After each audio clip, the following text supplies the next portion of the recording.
வைத்த கரும்பு சக்கரை, மூஞ்சூரில் ஊற்றும் தென்னை நீரே, மாடி மேலே குழந்தைகள் கூச்சல், மாரியம்மா என்று கத்துதே. அத்தானூரம்மானே அருள்தாரும் தேவியே, உன் பாதம் பார்த்தாலே பயம் கரையும் அம்மா.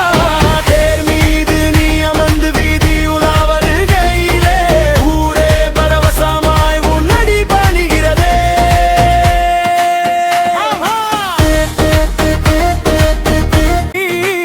காப்புக்கூடம் அம்மா,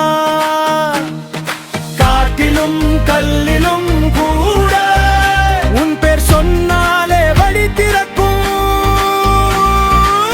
அத்தானூரம்மானே அருள் தரும் தேவியே, உன் பாதம் பார்த்தாலே பயம் கரையும்